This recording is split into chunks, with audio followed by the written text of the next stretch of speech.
Bismillahirrahmanirrahim. As-salatu wa salam ala nabiyyina Muhammad. Alors, dans la continuité de nos vidéos portant sur le jeûne de ce mois béni du mois de Ramadan, nous allons traiter aujourd'hui des 10 dernières nuits. Mais avant cela, remercions Allah Ta'ala dans le fait d'avoir jeûné ces 20 premiers jours, de nous avoir donné l'opportunité de l'adorer et de se rapprocher de lui dans ce mois si spécial.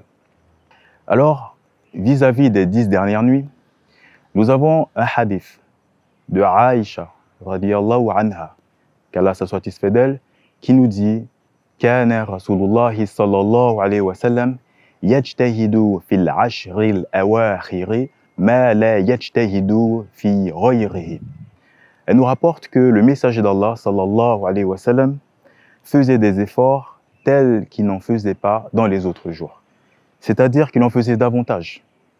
Et nous concernant, cela fait mention ou cela fait référence au fait de lire le Coran, de faire des invocations, de faire des évocations, de demander pardon à Allah, de donner des aumônes et bien sûr de délaisser les péchés, que ce soit les péchés du corps ou les péchés du cœur. Alors les péchés du corps, on peut mentionner par exemple les péchés de la langue ou des yeux, et pour le cœur, nous avons par exemple l'orgueil, l'arrogance, la jalousie, entre autres. Alors, comment parler des 10 dernières nuits ou 10 derniers jours sans évoquer deux actions phares de ce moment? On a l'I'tikaf et la recherche de Laylatul Qadr, la recherche de la nuit du destin. Alors, vis-à-vis de cette recherche de cette nuit du destin, elle fera l'objet d'une vidéo prochainement, Inch'Allah. Mais revenons maintenant à l'I'tikaf. On a encore un hadith de Aïcha qui nous dit que le messager d'Allah, sallallahu alayhi wa sallam, faisait donc cette retraite spirituelle, l'I'tikaf, dans les 10 derniers jours du mois du Ramadan, jusqu'à ce que Allah Ta'ala le rappelle à lui, c'est-à-dire jusqu'à son décès. Et ses épouses l'ont suivi, c'est-à-dire en fait cette retraite spirituelle après lui.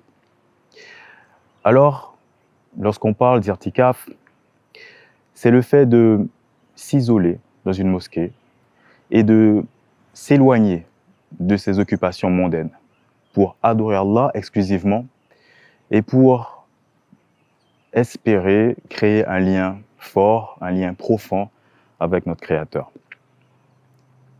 Je terminerai ces quelques paroles par une parole de notre messager, sallallahu alayhi wa sallam, lorsqu'il a dit « Innamal a'malu bil khawatim » que les actions ne valent que par leur fin. Alors, persévérons dans nos efforts, dans le fait donc de faire le bien, de rechercher la satisfaction d'Allah et sa miséricorde, de délaisser des péchés et de maximiser.